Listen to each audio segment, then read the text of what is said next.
Beri kemuliaan bagi Tuhan Yesus Kristus yang di atas segala raja. Haleluya. Ya, sebelum saya lanjut dengan firman Tuhan, mungkin kita saksikan video dulu ya. Video waktu saya ketemu dengan orang-orang Sumatera yang ada di Penang ya. Bisa? Ini para tenaga kerja Indonesia yang ada di Penang, dan mereka begitu luar biasa, exciting, memuji Tuhan. Walaupun besok harus kerja, capek karena di sana tidak ada liburnya, cuma hari Minggu saja. Bahkan kegiatan di sana itu strict banget. Jadi gereja nggak bisa dari Senin sampai hari Minggu ada kegiatan terus, enggak. Jadi mereka begitu hari Minggu dan Sabtu dan Minggu itu mereka ambil waktu, yang bisa hari Sabtu ibadah Sabtu, yang bisa hari Minggu ibadah Minggu.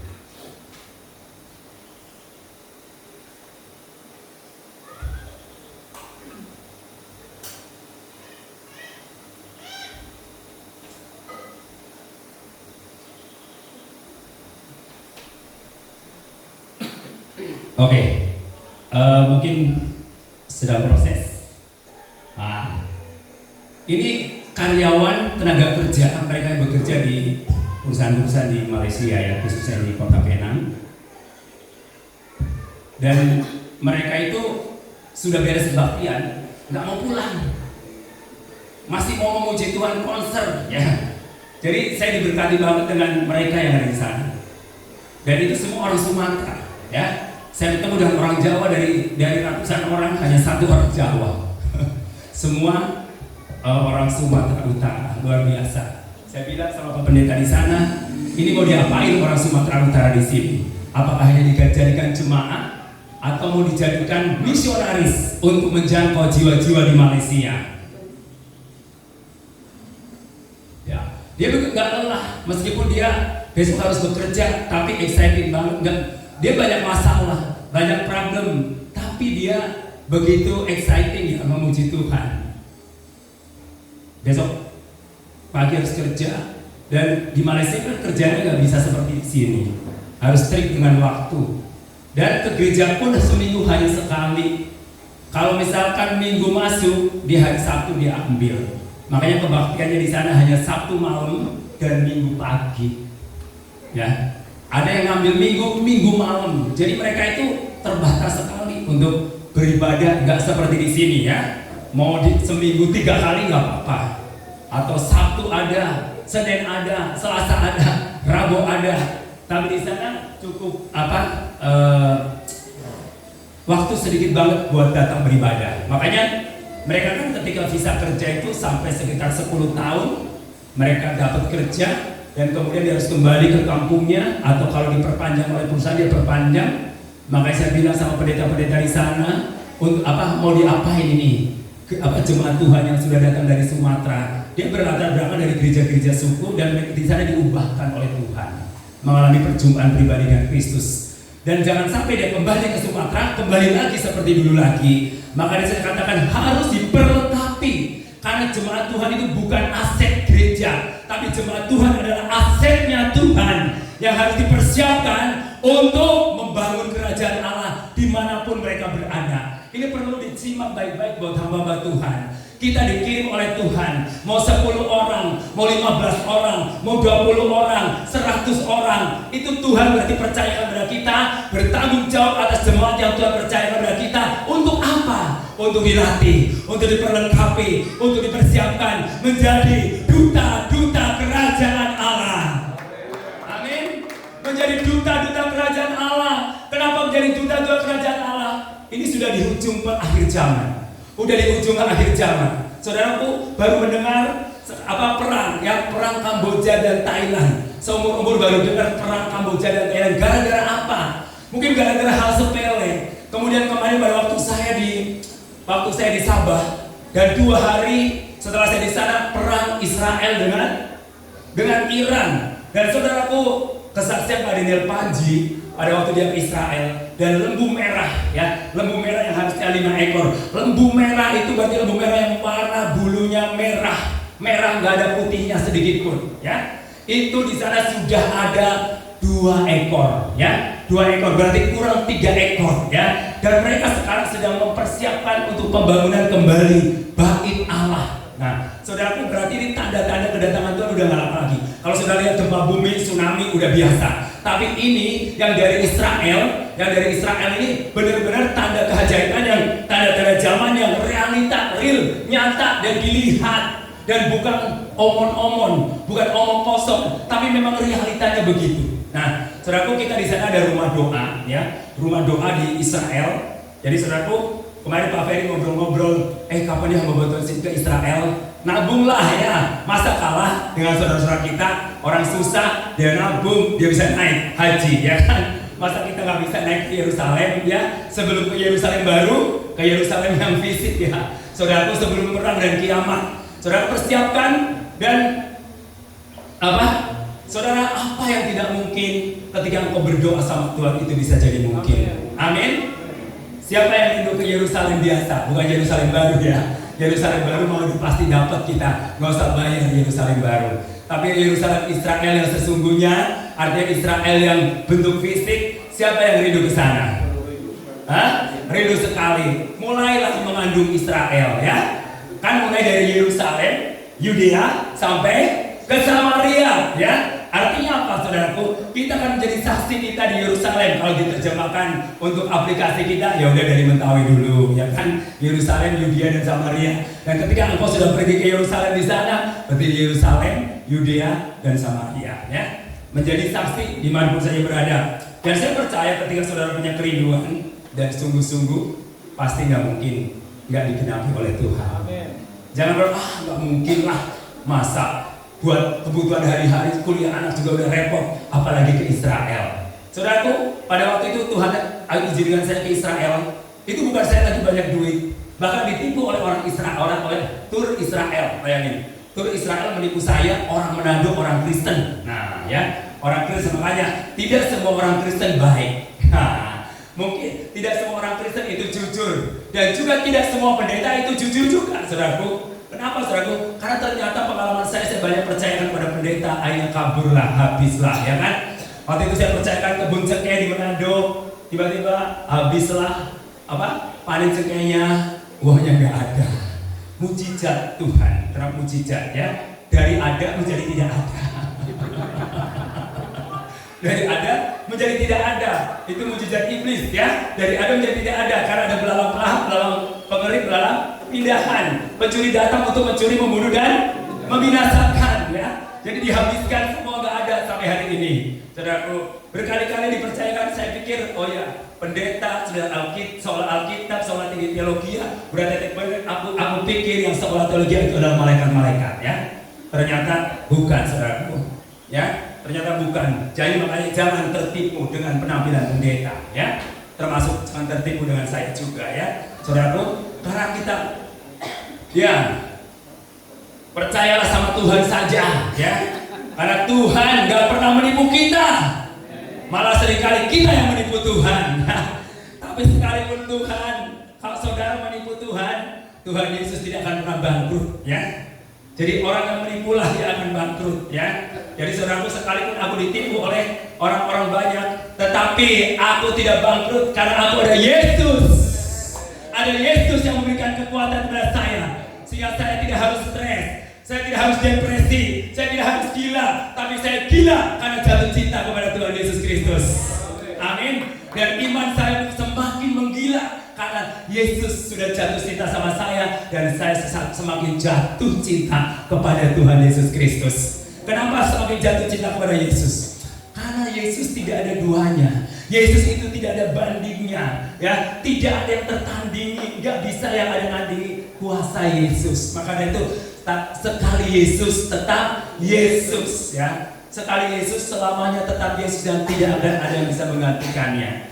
Banyak mungkin saudara-saudara kita yang bisa menggantikan dan menjual Yesus. Karena apa? Karena kedudukan, karena sembako, karena materi, ya, semua karena jabatan. Banyak juga pendeta-pendeta yang akhirnya meninggalkan Tuhan Yesus Kristus karena kedudukan, karena popularitas, ingin famous, ya kan? Baru saudara kan banyak di YouTube, banyak orang yang pindah agama ketika mereka ingin famous, ingin terkenal. Kan biasanya kalau orang mu'alaf, ya, pendeta mu'alaf, apalagi laris manis Tanjung Kimpul, dagangan habis uang ngumpul. Amin. Nggak ada yang amin, yes. Jangan-jangan, wah aku mau jadi mu'alaf buat bangun gereja. Mungkin ya. Nah, saudara-saudara, kemarin saya dapat cerita, ada satu pendeta terkenal yang sekarang sudah nggak ada di Indonesia pokoknya. Dia ternyata pada waktu kegerakan ngumpulin uang karena di penjara, wah ternyata uangnya terkumpul miliaran rupiah, saudara. Miliaran rupiah, akhirnya dia beli villa, beli segala macam. Jadi dalam penderitaan mengumpulkan uang miliaran rupiah bukan untuk pekerjaan Tuhan, tapi untuk memperkaya diri sendiri. Nah itulah hamba Tuhan kebanyakan seperti kalau ada banyak uang lupa akan pekerjaan Allah yang sesungguhnya. Tapi itu hamba Tuhan yang di sana, di Mentawai, di Sioban tidak ada. Amin.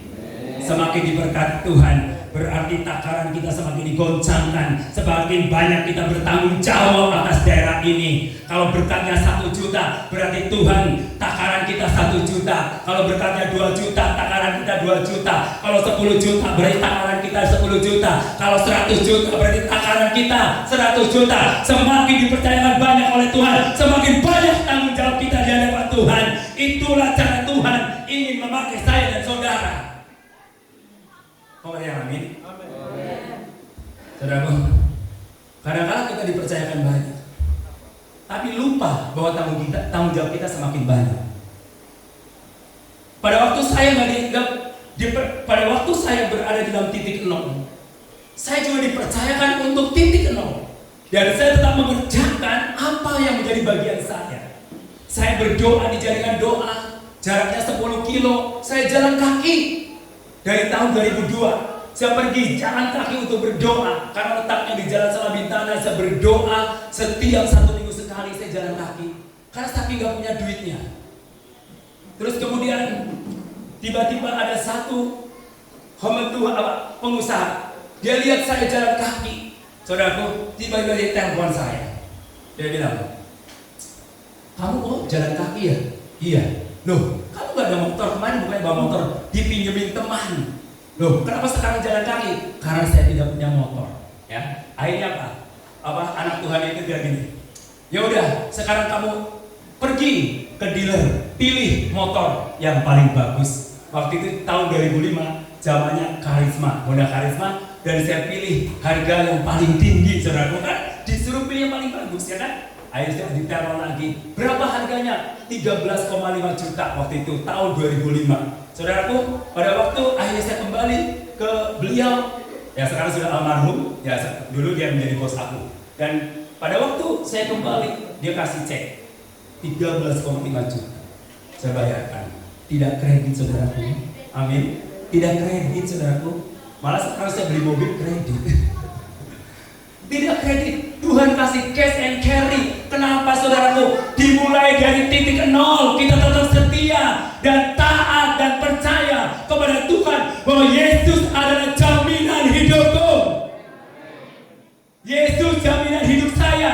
Yesus jaminan hidup saudara. Kalau saudara benar-benar mengandalkan Yesus jaminan hidupmu, tidak ada yang mustahil. Nothing is impossible. Dimanapun kamu ditempatkan. Semua ini aku ceritakan karena aku ngalamin sendiri, ya. Kemudian pada anak saya umur 3 bulan, dia mengalami tumor pembuluh darah pecah. Saudaraku, waduh, hasil operasi. Saya tidak punya duit, saudaraku. Saya waktu itu hanya punya uang berapa ya? Sekitar 800.000, ya, 800.000. Waduh, biaya operasi 1,5 juta. 1,5 juta, saya berdoa. Pada waktu saya khotbah di kaum wanita gereja, dapat uang angpau, ya, 200.000, jadi 1 juta, saudaraku. Nah, pada waktu 1 juta, saya pergi untuk operasi ke salah satu dokter bedah, dan saya nggak punya uang. Waduh, gimana ya, mah ini kurang 500.000, ya. Tiba-tiba ada seorang anak tukang naik becak, tiba-tiba mampir ke tempat operasi. Dia kasih uang kepada saya. Berapa jumlahnya? 500.000 rupiah. Haleluya. Beritahu pertama. Jadi artinya, saudaraku, saya sudah pernah mengalami titik sulit dan titik terendah, titik 0, dan tidak punya apa-apa. Tapi saya nggak mau mundur sedikit pun dari Tuhan Yesus Kristus. Pernah saya ditutup pelayanan saya selama 2 tahun di kota Sukabumi. 2 tahun ketika saya buka panti asuhan, 2 tahun saya ditutup pelayanan di kota Sukabumi. Bahkan saya dibilang, wah berdoa, dia sesat dan lain sebagainya. Tapi saya tidak sedikit pun untuk memberontak. Saya tetap taat dan setia pada Tuhan. Saya tetap berdoa, saudaraku. Tetap selalu memberkati kota ini. Saya tetap ke jaringan doa sekota berdoa terus untuk memberkati kota itu. Karena apa? Karena tanggung jawab kota itu adalah tanggung jawab anak-anak Tuhan yang ada di kota itu.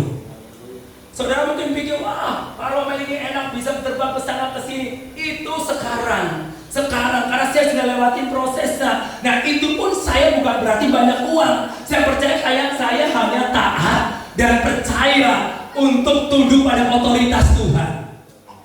Karena saya percaya, saudaraku, di dalam Kisah Para Rasul 1 ayat 8 ya. Kisah Para Rasul 1 ayat 8 ini benar-benar firman Tuhan yang membuat saya terus percaya dan yakin bahwa kuasa Tuhan itu tidak pernah berubah dulu, sekarang, dan selama-lamanya. Dan ini bukan sembarang. Tuhan ngomong kepada kita. Ayo kita berdoa, kita baca bersama-sama. 2, 3. Tetapi kamu akan menerima kuasa kalau Roh Kudus turun ke atas kamu, dan kamu akan menjadi saksiku di Yerusalem dan di seluruh Yudea dan Samaria dan sampai ke ujung bumi. Saya mau bilang sekarang bahwa ini adalah power of Holy Spirit, kuasa Roh Kudus yang dijanjikan kepada semua orang percaya.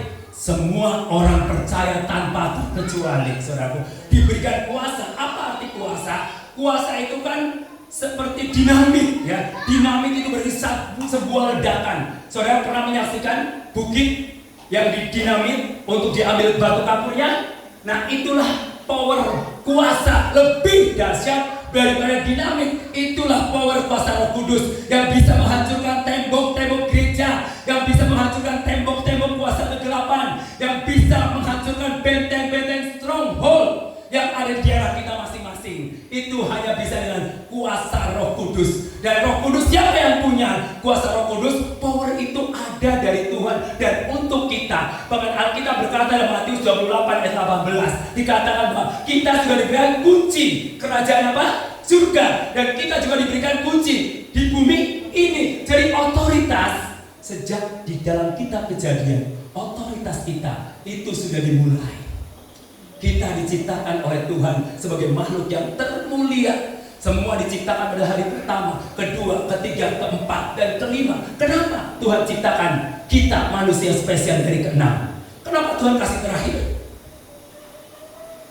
Saudara, Pak Siomi pada waktu mau punya anak, siapa anak yang pertama Pak Siomi? Ya, pada waktu ibu sudah mengambil 9 bulan, ada hamil 9 bulan. Apa yang dilakukan oleh Pak Siomi untuk menyambut kelahiran anaknya? Segala sesuatu kan, sebelum lahir anaknya dia siapkan semuanya. Ada popok, ada susu, ada kamar, ya kan, ada tempat tidur untuk bayi, semua dipersiapkan untuk kelahiran seorang putri atau putra. Kenapa? Karena Pak Siombing adalah ayah yang sangat bertanggung jawab. Ayah yang sangat bertanggung jawab. Dia nggak mau ketika bayinya lahir, dia tidak punya tempat tinggal, dia punya tempat tidur, dia tidak punya bedak, tidak punya sabun, tidak punya popok, atau tidak punya baju. Semua dipersiapkan untuk menyambut kelahiran seorang putra atau putri yang dikasih Tuhan, yang dikasih oleh Pak Siombing. Pak Siombing adalah manusia, bukan Tuhan, tetapi manusia aja bisa bertanggung jawab. Apalagi Tuhan yang kita sembah sangat bertanggung jawab atas hidup saya dan saudara. Mari jangan pernah kita khawatir dengan apapun yang saat ini kita sedang hadapi. Soal makan, soal minum, soal pakaian, soal kedudukan, gak usah pusing. Meskipun kita gak punya kedudukan, Tuhan panggil kita bukan cari posisi, tapi Tuhan panggil kita untuk menjadi fungsi. Saudara jangan aktif karena punya kedudukan, karena punya posisi. Ketika kau gak ada posisi, kau lari dan tidak pernah muncul lagi, karena engkau hanya mencari pujian dari manusia. Tetapi saudara, meskipun engkau tidak punya posisi, tapi yang paling penting kita berfungsi di hadapan Tuhan.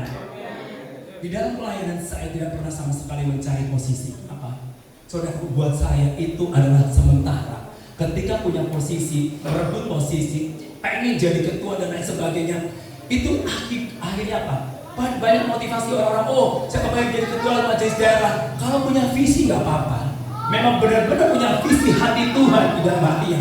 Tapi Tapi kalau hanya sekedar nampang untuk punya posisi agar dihormati, pergi kemana-mana suruh gunting pita, ya peresmian jemaat. Kalau tugas seperti itu ngapain? Itu mah tugas paling gampang, saudaraku.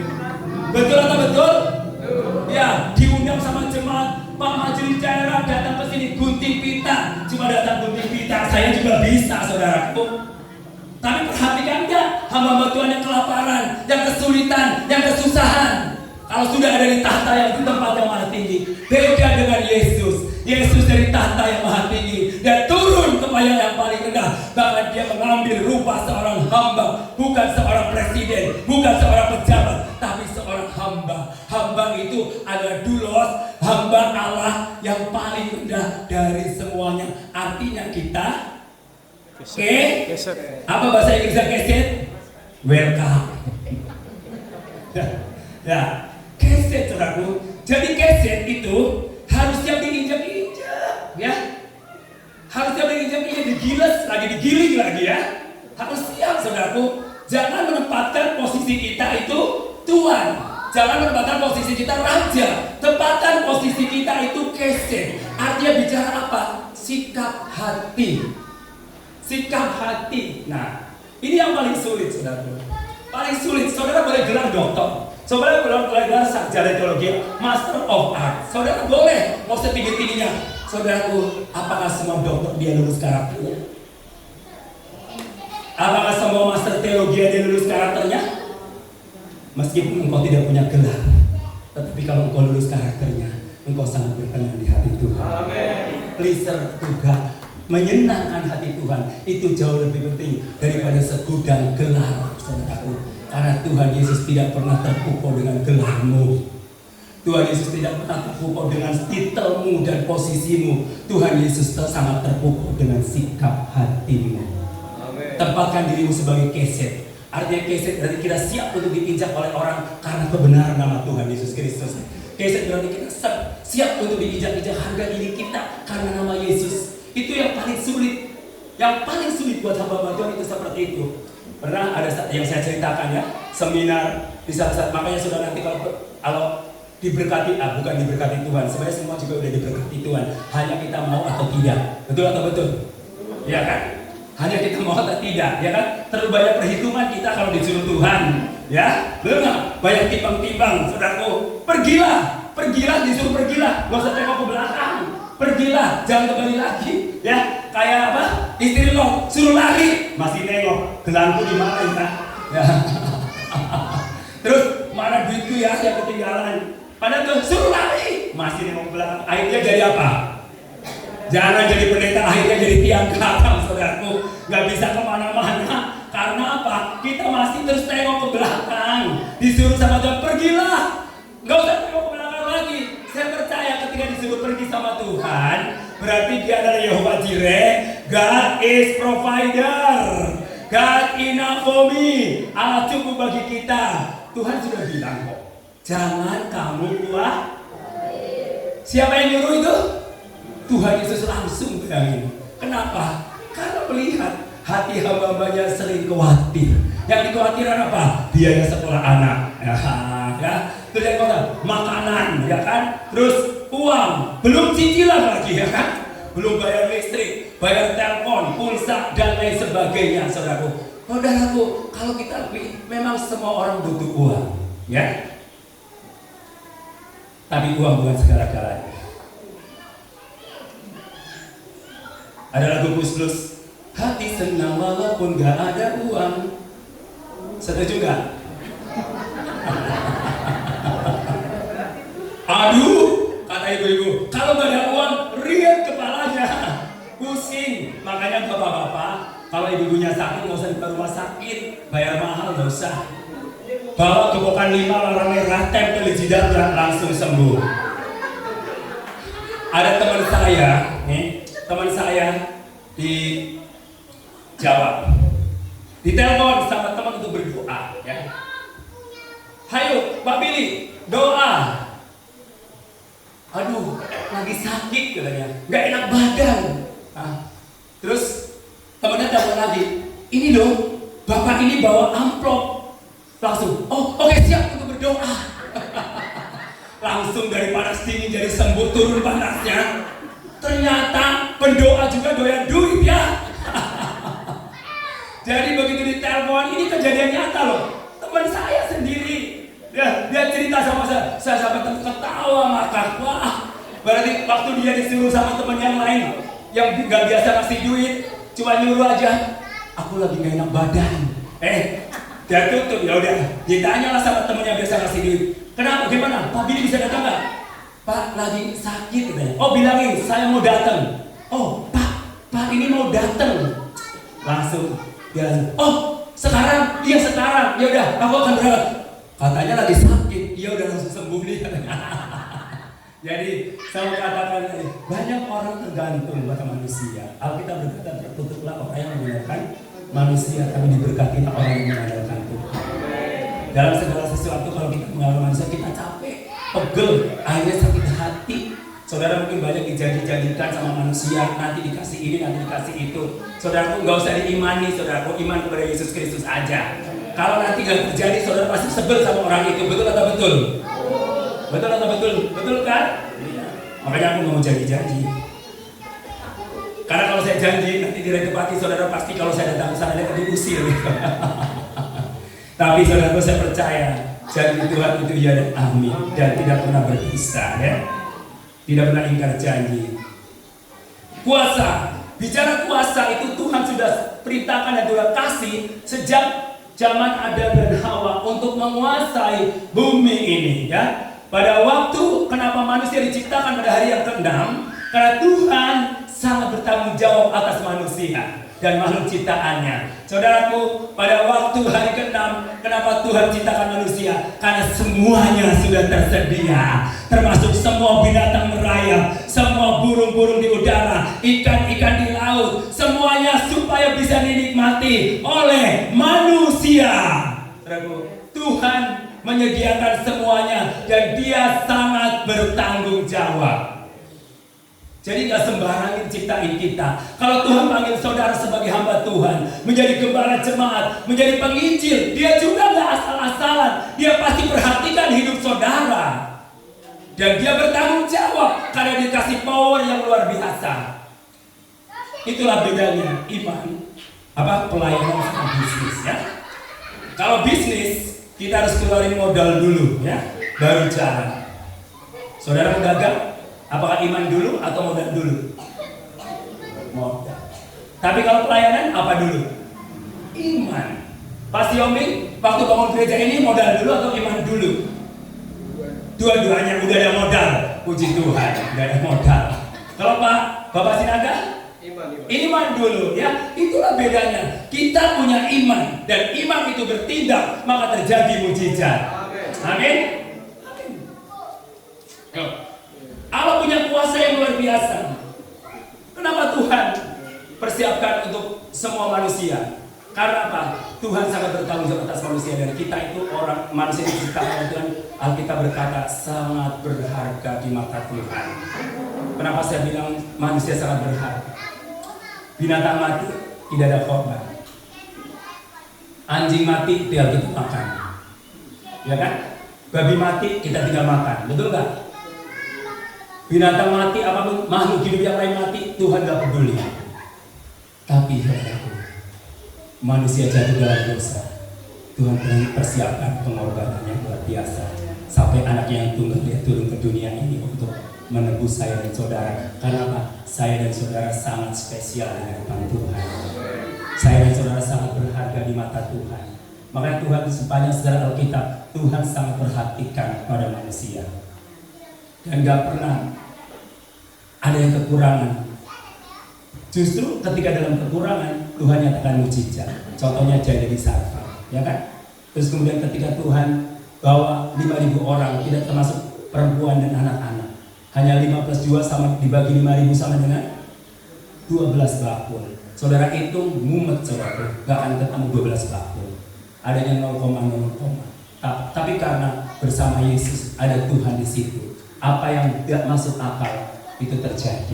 Itulah yang disebut mujizat. Amin. Iya. Cuma kadang-kala saudaraku kita nggak percaya, keraguan. Ingat gak waktu murid-murid Yesus berada di kapal? Ketika badai, angin, gelombang, Yesus cuma bilang apa? Dia teriak-teriak, Yesus, Guru, kenapa ini ada angin taufan, angin badai? Yesus cuma bilang aja, tenang anakku. Yesus cuma minta apa? Percaya. Percaya. Apa sih arti percaya? Pak Bilben, ya, ini sering saya jadi ilustrasi. Pak Bilben tadi waktu duduk di kursi, kok duduk dengan tenang? Kenapa Pak Bilben? Ya, percaya kursinya bisa menahan berat badannya Pak Bilben. Ya, nah, nggak ragu. Itulah iman seperti Pak Bilben. Saudara sedang duduk di atas kursi. Siapa yang di sini ragu duduk di atas kursi? Pada waktu datang, pernahkah dicek kursinya? Pada ngecek nggak kursinya akan patah atau bagaimana? Tidak. Duduk dengan tenang, dengan berat badan masing-masing. Ada yang 50 kilo, ada yang 60 kilo, ada yang 80 kilo, ada yang 100 kilo. Haleluya.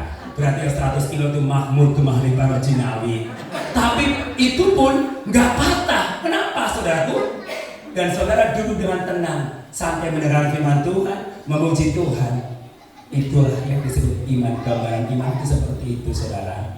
Bapak-bapak, ibu-ibu, engkau duduk di atas kursi, meletakkan seluruh beban beratmu, dan tanpa ragu sedikit pun bahwa kursi itu akan patah. Dan kursi itu saudara yakin itu tetap kuat. Demikian juga imanmu kepada Yesus. Engkau meletakkan seluruh bebanmu dan persoalanmu dan masalahmu dan pelayananmu kepada Tuhan tanpa ragu sedikit pun, dengan tenang, sehingga engkau akan mengalami pelayanan yang luar biasa, yang mengalami terobosan-terobosan baru dengan kekuatan baru, iman yang baru, yang benar-benar real. Saudaraku, kenapa saya katakan begini? Firman yang diberitakan, yang tertulis dalam Alkitab, jangan hanya menjadi logos. Logos itu hanya slogan, hanya bunyinya doang. Tetapi firman itu berkuasa dan hidup, dan firman itu harus menjadi rema. Ketika engkau sakit, engkau mendengar bahwa oleh bilur-bilur Yesus, aku pasti akan sembuh. Saudara sakit pertama bingung dengan dokter. Pak, cari dokter, rumah sakit. Betul nggak? Lebih percaya dokter atau percaya Alkitab?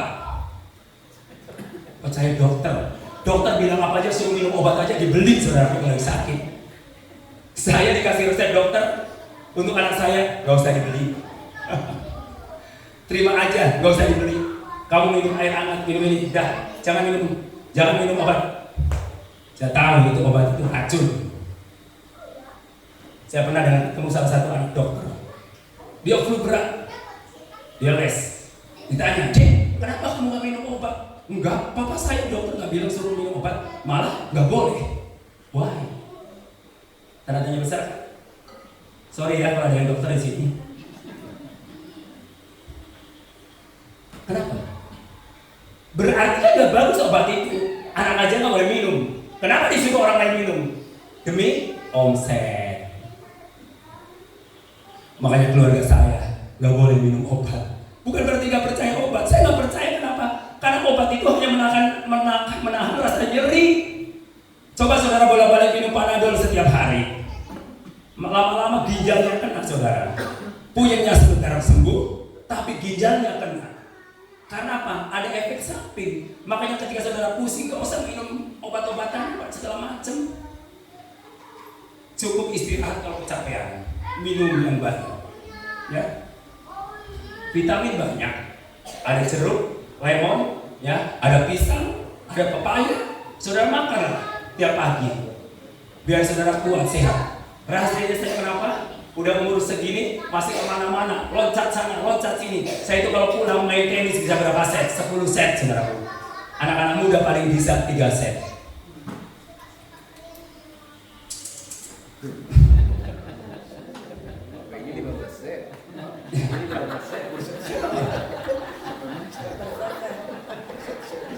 Kenapa? Saya pertama jaga pola makan, kedua hati saya gembira, ya, terus semangat, antusias. Makanya saya nggak pernah masalah apa tahun dipikirin telat kapal, jalan-jalan gitu. Betul nggak? Ketinggalan kapal, nikmati, enjoy ya, bingung kan? Masa mau renang? Betul nggak? Udah aja tunggu kapal Gambolo ya, yang jalannya kayak ular. Berangkat setengah 11 malam, dari jam 4 sore nunggu, berangkat jam setengah 11 malam. Di delay pesawat, ketemu dengan calon anggota dewan, ngobrol. Kemarin ditelepon di Padang, disuruh ketemu, disuruh makan. Coba, disuruh ketemu, disuruh makan. Coba. Bukan orang Kristen, manggil, suruh makan. Tapi Pak Gideon karena banyak uang, jadi Pak Gideon langsung bayarin makannya. Dia mau bayar, nggak boleh udah, dia yang bayar. Kenapa? Kita diberkati, ingin memberkati. Kan kalau kita ingin menangkan Padang, harus memberkati Padang, makanya banyak makan nasi Padang. Ya. Saudara, jadi sebenarnya tidak ada kata sulit bersama Yesus. Yesus sudah bilang, jangan kamu khawatir tentang apapun juga, karena burung di udara yang tidak pernah menabur, yang tidak pernah menanam, tapi Tuhan pelihara. Bunga bakung yang di padang yang tidak pernah meminta, tapi dia berpakaian lebih indah daripada jubah Salomo. Jadi kalau saudara sedang khawatir, oh ya burung di udara, sebenarnya saudaraku, yang Tuhan mau itu hanya satu, percaya aja. Dan taat, udah itu kuncinya. Udah, gak usah neko-neko. Lagi kesusahan, nyanyilah lagu. Terima kasih Tuhan untuk kasih setiamu. Ya, saya pernah anak saya gak ada susu. Mau beli susu. Di rekening saya cuma 27.000, saudaraku. Susu Bebela dulu 300.000 harganya tahun 2003. Saya masuk kamar, Tuhan nyanyi. Sambil nangis air mata. Terima kasih Tuhan. Saya punya banyak teman-teman kaya di Sukabumi, tapi saya nggak mau telepon karena saya punya Tuhan yang luar biasa. Kalau saya telepon teman saya minta duit 300.000 untuk beli susu, malu nggak? Malu banget saudara. Belum tentu temannya memberi, malah dicemooh. Dasar miskin, nah, kan tambah sakit hati kan? Lebih baik sama Tuhan Yesus langsung nyanyi. Terima kasih Tuhan untuk kasih setiamu yang ku alami, sambil netesin air mata. Biasa kan kalau lagi susah air matanya lebih cepat netes kan? Sambil meredes milik kata orang Jawa, terus mengalir, tidak terbendungkan saudaraku. Bayangin sudah 1 gelas, tapi aku percaya air matamu ku tampung dalam kiribatku. Wah, haleluya. Masa hanya susu 300.000, air matanya segelas saudaraku. Tapi untuk kota Sukabumi air matanya cuma seteteh. Ya, kenapa? Karena memang lagi kesulitan, kan air matanya lebih. Makanya kayaknya mesti harus sama bantuan harus dikasih kesulitan sampai titik darah penghabisan biar netes air matanya segelas, saudaraku. Jadi cuma bukan setetes. Dan pada waktu saya selesai nyanyi, ya udah, long. Saya cek rekening, loh, kok jadi 427.000? Kaget. Saya tanya sama bang, ini dari siapa? Oh nggak tahu, tadi ada orang transfer, tapi tidak mau dikasih tahu. Saya itu keluar dari gereja, nggak punya penghasilan sama sekali. 6 bulan, nggak punya uang setiap bulan, nggak ada, saudara. Saya mau kuliah lanjut S2.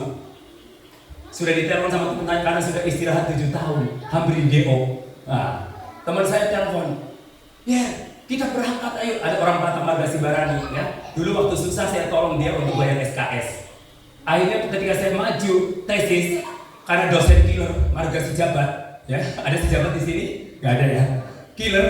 Jadi nggak di ACC. Akhirnya kita berdua sepakat untuk tidak lanjut, istirahat. 7 tahun kemudian teman saya telepon, dia lagi banyak duit karena sudah diterima guru agama di IPK.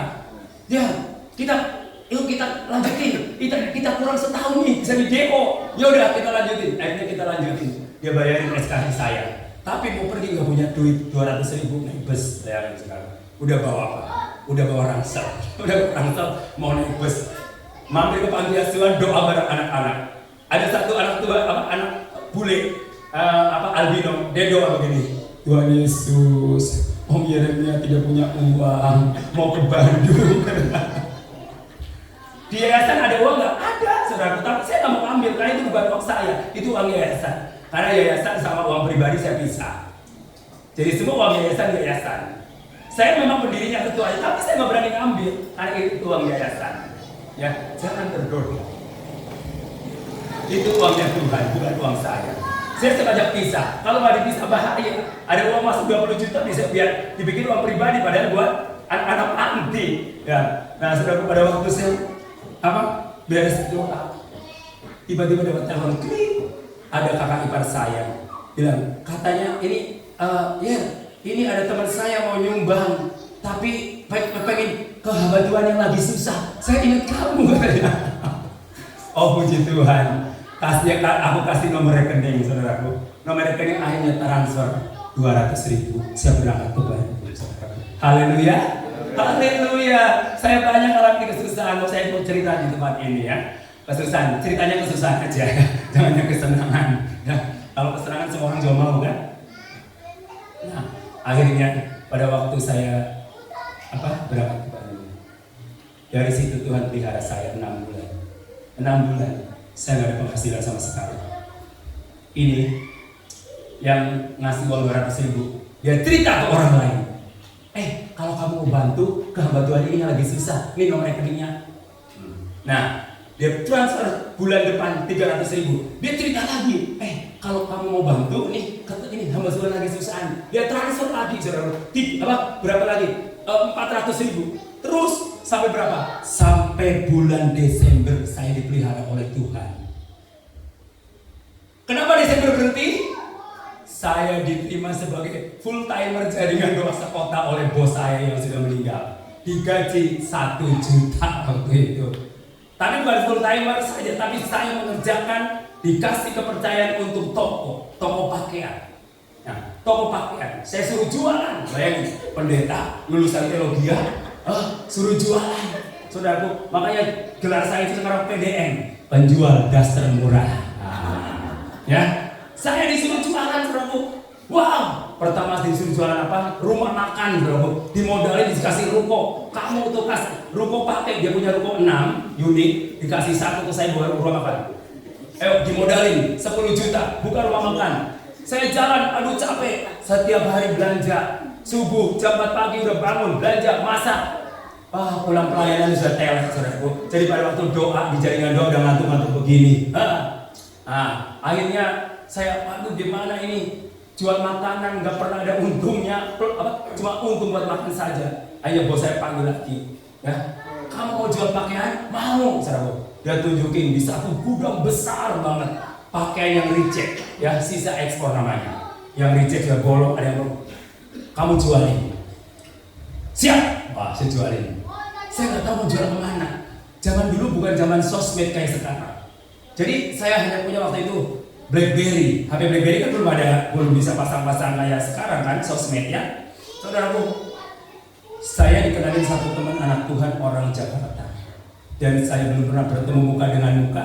Baru by phone, saya kirim sampel. Jadi dia sampai 4 tahun saya bisnis sama dia, nggak pernah ketemu. Saya kirim sampel, dia order barang, saya kirim, dia transfer uang, saya kirim habis, saya transfer uang, sampai segudang itu habis.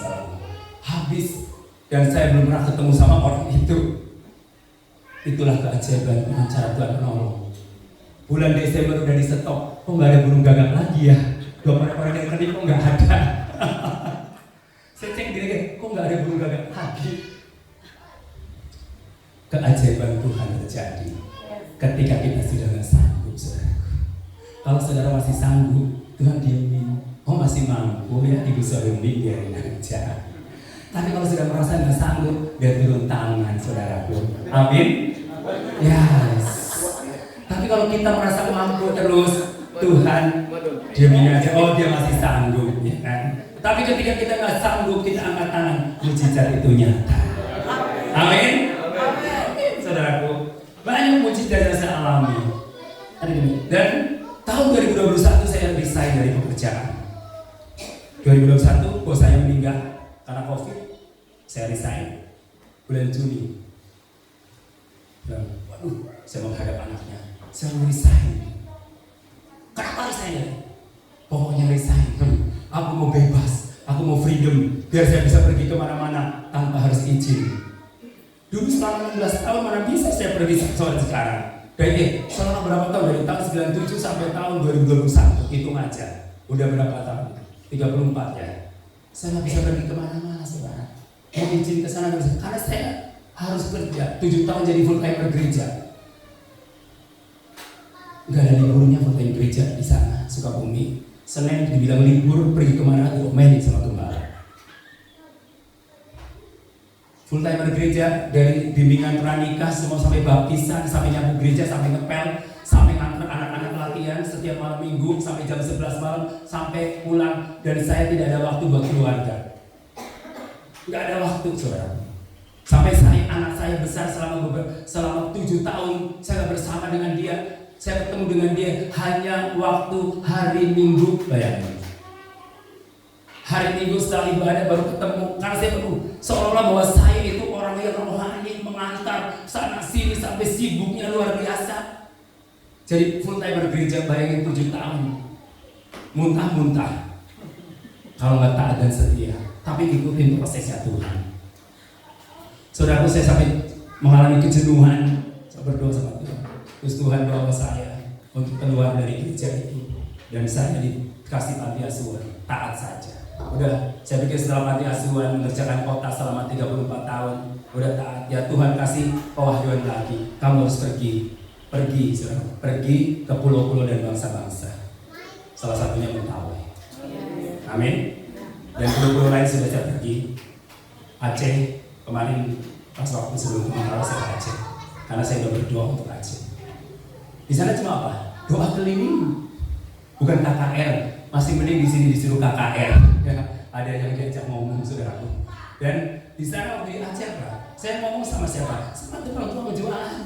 Ya, terus ketemu orang kapal. Saya naik kapal, saya snorkeling. Ya, doa keliling habis keliling snorkeling, ya kan? Healing kan? Saya ngomong, saya khotbah ke tukang-tukang kapal. Ya, kata-kata hari ini Pak. Langsung dia bilang, saya sampaikan firman Tuhan kepada mereka. Ya di mana saja berada dalam segala situasi dan kondisi kita bisa melakukan pekerjaan Allah. Jangan pernah putus asa. Umur 49 tahun berbicara melalui berdoa, dia bilang bahwa kamu akan pergi ke pulau-pulau dan bangsa-bangsa. Saya taat saja sama Tuhan. Uang dari mana saya tidak tahu. Tahu nggak? Saya pergi ini di saat apa? Bisnis saya lagi goncang. Kalau dulu ramai, baru bisa pergi, kan? Tuhan izinkan sepi, ya. Dalam baju sejak online, anjlok. Ya, tapi Tuhan izinkan terjadi. Kenapa? Supaya saya bisa pergi kemana-mana, supaya saya bisa menginjil kemana-mana. Kalau ramai dari dulu, kalau saya ramai toko ya, dari tahun 18 ke bawah, 2018 ke bawah, udah gak bisa berdiri, melayani pembeli terus sampai malam, ya, sampai jam 9 malam baru tutup. Kadang-kadang kalau mau ada jaringan 2 sekota, saya tinggalin pembeli, tunggu ya, suruh nunggu, bayangin. Tapi saya walaupun di tengah sesibuk apapun, saya tetap mengutamakan Tuhan. Pernah datang pembeli, dia bawa ratusan juta mau belanja. Saya bilang, saya ada doa. Jam 6 kan? Bapak kalau mau belanja tunggu. Dia tunggu loh. Sampai jam 9 saya beres doa, dia tunggu. Itulah berkat Tuhan, bukan kita yang ngejar, berkat yang ngejar kita. Ya, saya bilang sama Ferry, kalau kita ngejar duit capek, biar duit yang ngejar kita. Amin. Kalau kita ngejar duit, pegel, capek, stres. Tapi kalau duit yang ngejar kita, hello, ya. Gimana caranya duit ngejar kita? Ya, kita lakukanlah bagian kita dengan taat dan setia. Udah aja itu, gak usah banyak komplain deh. Orang mau rendahin kita, orang mau hina kita, orang mau ejek kita, Tuhan buat titik terendah, udah tetap setia, jangan ngedumel. Dan saya gak pernah ngedumel sama Tuhan. Saya selalu bersyukur. Di tengah kesulitan saya bilang, terima kasih Tuhan Yesus, Engkau baik. Hamba Tuhan di kota Sukabumi menutup pelayanan saya bilang, thank you Lord, karena Engkau dahsyat. Saya gak kepahitan. Ngapain kepahitan? Rugi banget kita kepahitan. Rugi. Ada kepahitan, itulah virus sampah di dalam hidup kita. Kalau kita melayani Tuhan masih ada kepahitan, saudara gak akan mengalami terobosan-terobosan baru. Kuasa, otoritas itu gunakan dengan baik. Karena otoritas yang ada di Sukabumi, otoritas yang ada di Israel, otoritas yang ada di kota Bandung, Jakarta, Surabaya sama dengan otoritas yang ada di Mentawai. Tinggal kita mau taat atau tidak, itu aja. Tinggal kita perkatakan, mau memperkatakan, membalikan keadaan atau tidak. Itu saja, karena kuasa kita diberikan kuasa yang sama. Orang hamba Tuhan yang melayani di sini juga kuasanya sama. Di sana juga sama. Kenapa membuat tidak sama? Karena saudara kadang-kadang berhitung dengan jumlah jemaat. Tahu jumlah jemaat jemaat sedikit dari persembahan jemaat nggak akan cukup. Kalau saudara ada di persembahan jemaat, saudara akan mencret, nggak akan cukup kalau di daerah. Tapi kalau saudara ngandalin Tuhan, 5 ditambah 2 dibagi 5.000 sama dengan 12 bakul. Buktinya banyak hamba Tuhan di daerah bisa tiba-tiba anaknya sudah jadi sarjana. Amin. Tapi kalau ngandelin persembahan jemaat cukup gak buat biaya kuliah? Makanya jangan pernah ngandelin itu, saudaraku. Udah, ini buat pelayanan dan pelayanan, saudaraku. Nanti Tuhan kasih dengan berkat yang lain. Saya ngalamin itu. Saya pergi ke sini, Tuhan bawa Pak Gideon. Pak Gideon itu bisnis arang batok kelapa, ya, dari perusahaan briket. Saya baru kenal dengan yang punya briket itu baru waktu saya mission trip di Jepang, ya, kenal dekat, bisa briket. Dia orang yang cinta Tuhan sekali, umur 74 tahun. Tapi dia dia lagi pergi ke Tobelo. Harusnya saya ke Tobelo, tapi waktu dia bilang, Romet, kamu gak ikut ke VDP Tobelo ya? Oke, gak apa-apa, karena saya punya hati untuk mentawai kan. Nanti gantian, nanti saya ke Tobelo ke sana sendiri ya. Mereka sekarang rombongan udah pergi ke Tobelo dan saya nggak ikut, harusnya saya pergi ke Tobelo. Tapi tidak apa-apa, karena dimanapun saja kita melayani, yang penting kita bersama dengan Yesus. Amin. Dan saya kenal dengan beliau dan akhirnya Tuhan suruh saya, beliau suruh saya untuk cari arang batok kelapa.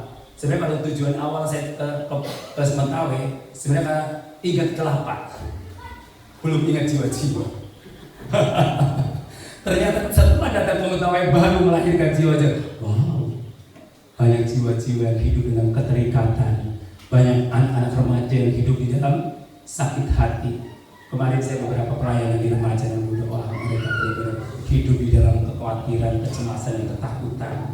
Dan tugas kita mengembalikan keadaan mereka adalah biji mata Tuhan. Dan saya sampai bilang, saya Tuhan kasih hati yang luar biasa untuk Mentawai. Mari kita bekerja sama untuk mentransformasi Mentawai. Saya tidak bisa berjalan sendiri, saudara juga tidak bisa berjalan sendiri. Saudara harus bergandengan tangan. Satu dan yang jangan cuma ngomong tadi Mentawai, bergandengan tangan dengan banyak link dimanapun saja berada. Bukan tujuan untuk supaya kita dapat uang, tetapi supaya kita semakin banyak orang yang mendoakan Mentawai. Amin. Yes, siap itu diberkati Mentawai. Haleluya. Kita punya kuasa yang sama. Kuasa yang di Mentawai, kuasa yang di Sukabumi, kuasa yang di Israel, di Palestina, kuasa yang dimanapun saja berada. Kuasanya Tuhan Yesus tetap sama dulu, sekarang, dan sampai selama-lamanya. Dia tidak berubah. Itu kuncinya. Kita yakin dengan iman. Iman itu yang membawa sebuah terobosan. Anda, saudara, ada di tempat ini karena Anda punya iman. Aku ada di Sukabumi karena saya punya iman untuk kota Sukabumi. Saya berjalan di Mentawai karena saya punya iman untuk perjalanan ini. Karena saya yakin Tuhan tidak pernah kekurangan. Tuhan selalu berikan kecukupan buat kita, hamba-hambanya yang melayani Tuhan dengan segenap hatinya. Haleluya. Imanmu akan memulihkanmu, imanmu akan menyembuhkanmu, imanmu akan membuat terobosan yang baru. Asal percaya saja, semua sakit hilang, semua masalah bisa diatasi, semua persoalan bisa hadapi. Karena pencobaan-pencobaan dan persoalan yang itu biasa-biasa saja, gak ada yang luar biasa. Kalau saudara menderita, jangan itu yang luar biasa, hanya Tuhan yang luar biasa. Penderitaan itu biasa, nikmati, welcome masalah. Tuhan kita di atas masalah kita. Saudaraku, yang paling penting tugas kita yang paling inti. Terus kuasamu, tanda-tanda orang yang punya kuasa Roh Kudus, berani memberitakan Injil kemanapun kau pergi, ya. Berani seperti Petrus pada waktu dia mengalami lawatan Tuhan di kota Yerusalem. Murid-murid Yesus pergi memberitakan Injil, memberitakan kabar baik. Jadi gak jago kandang, hanya teriak-teriak di gereja, tapi tidak menjangkau jiwa-jiwa bagi Kristus. Ingat, akhir zaman ini kita harus terus berjuang untuk amanat agung, karena amanat agung adalah detak jantung hatinya Tuhan, spiritnya Tuhan, soulnya Tuhan. Kalau gereja tidak ada amanat agung, harap-harap gereja itu akan mati. Gereja itu akan suam-suam kuku. Saya kemarin bilang Pak Ferry, kok aku lihat gereja-gereja aku bilang, kok kayak suam-suam kuku semuanya ini. Kenapa? Karena tidak adanya unity. Semua masing-masing ingin berjalan menonjol sendiri. Karena Tuhan mau kita unity. Gereja kota, ya, gereja kota Mentawai. Meskipun saudara dengan denominasi yang berbeda, tapi saudara visinya adalah gereja kota Mentawai. Amin. Haleluya. Tuhan Yesus memberkati. Terima kasih Tuhan Yesus. Mari kita bangkit berdiri semua. Pemain musik mungkin. Haleluya. Terima kasih Yesus.